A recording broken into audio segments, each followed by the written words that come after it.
શ્રી ગણેશાય નમઃ. ઓમ નમઃ શિવાય.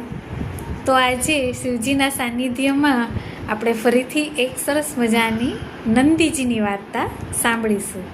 નંદીજીની તો બધાને જ ખબર છે, બરાબર. શિવ મંદિરમાં જ્યારે પણ આપણે એન્ટર થઈએ એટલે નંદીજીના દર્શન થાય ને થાય જ, બરાબર છે. તો આજે એ જ નંદીજીની સરસ મજાની કથા આપણે સાંભળીએ. નંદી ભગવાનનું જીવન ચરિત્ર. પ્રાચીન કાળે શિલાદ ઋષિ નામના મહાત્મા તપસ્યા કરતા હતા.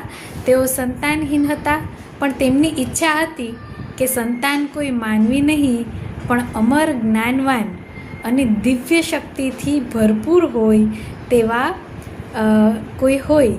ભગવાન શિવજી તેમના તપથી પ્રસન્ન થઈ ગયા, પ્રગટ થયા અને આશીર્વાદ આપ્યો કે તારું સંતાન જે છે એ મારા અંશથી જ જન્મશે.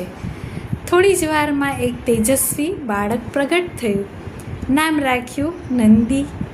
જન્મથી જ નંદીનું હૃદય મહાદેવની ભક્તિમાં લીન રહેતું હતું. બાળપણથી જ તેમણે ઉપવાસ, જપ, તપ શરૂ કર્યા. એક દિવસ નંદીએ કઠોર તપ શરૂ કર્યું.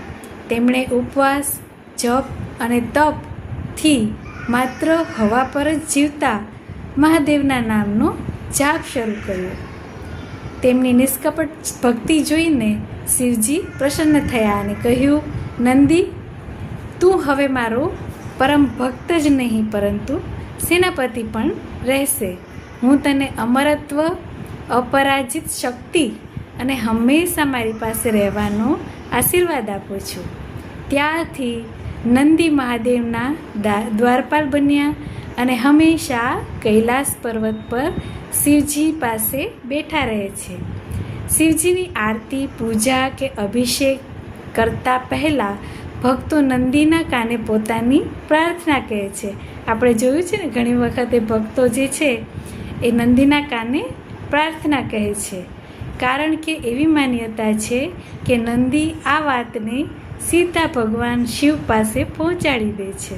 તો આ છે આજની કથા, જેની શિખામણ છે સાચી ભક્તિ એ છે જેમાં સ્વાર્થ ન હોય, ફક્ત ઈશ્વર પ્રેમ હોય. નંદીજીની જેમ જ જે ભક્ત શિવ ભક્તિમાં અડગ રહે છે તે શિવજીના અતિ પ્રિય બની જાય છે. તો આ છે આજની કથા. હર હર મહાદેવ.